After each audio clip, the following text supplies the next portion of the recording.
SPB sore kelas A, saya akan menjawab hasil UTS saya.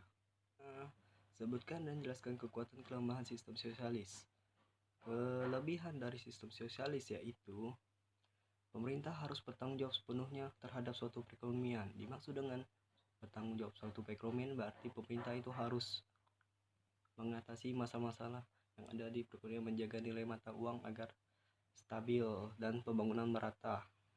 Dan kedua, pemerintah bebas menentukan barang dan jasa sesuai dengan kebutuhan masyarakat. Berarti masyarakat itu harus mengimpor atau mengekspor barang sesuai dengan permintaan, seperti beras. Bisa kita ada kekurangan di setiap daerah, kita harus mengimpor dari negara luar. Dan pemerintah mengatur dan menghasil distribusi dalam nilai produksi. Yang dimaksud distribusi nilai hasil distribusi hasil dari produksi, kita harus mengatur dalam menyuplai barang. Setiap daerah harus merata, jadi setiap orang itu harus merasakan apa yang dibutuhkan dan tidak terjadinya kecurangan dalam suplai barang dan jasa. Kelemahan sistem ekonomi sosialis berupa berarti potensi inisiatif dan daya kreatif masyarakat itu tidak berkembang. Maksudnya adalah karena masyarakat itu masih bergantung pemerintah. Seperti sekarang UMKM, kebanyakan orang itu lebih suka mengambil yang resiko yang kecil.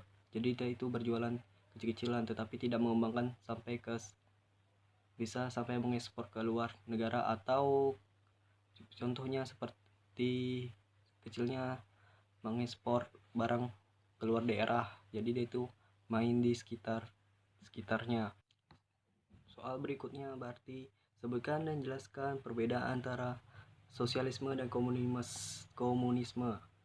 Perbedaan sosialis dan komunisme menurut Marx dan bisa dilihat dari pembagiannya ada 3, yaitu produktivitas, hakikat manusia sebagai produsen, dan pembagian pendapatan. Dan pertama, produktivitas. Dalam fase sosialisme, produktivitas masih rendah dan kebutuhan materi belum terpenuhi secara cukup. Dan dalam komunisme, produktivitas sudah tinggi sehingga semua kebutuhan materi dirasa sudah cukup. Hakikat manusia sebagai produsen itu yang kedua. Dan dari sosialis menilai manusia belum cukup menyesuaikan diri sehingga menjadikan kerja hakikat dan memberikan inisiatif materi untuk bekerja. Dalam komunisme, penuh kerja sudah hakikat dan manusia itu penuh kegembiraan dalam menjalankan suatu pekerjaannya. Dan terakhir, pembagian pendapatan.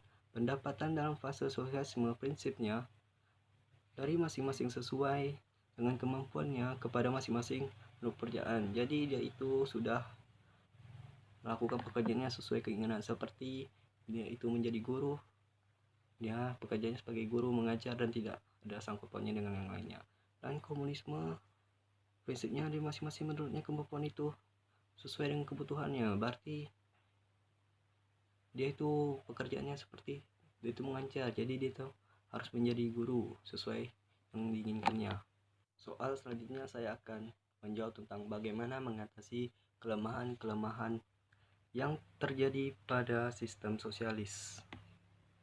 Perekonomian sosialis banyak kelemahan, yaitu apabila pemerintah melakukan pelanggaran atau suatu penyelewengan, maka seluruh rakyat akan merasakan penderitaan.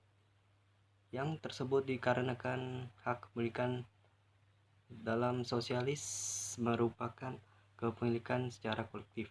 Dan untuk mengatasi hal tersebut, yaitu perlu adanya pemerintah harus menjalankan pemerintah sesuai dengan prosedurnya tanpa melanggar hak-hak yang lainnya. Contohnya seperti pembangunan di suatu daerah, pembangunan kayak jalan tol itu kan untuk rakyat, jadi itu harus digunakan sebaik-baiknya tanpa adanya sistem korupsi.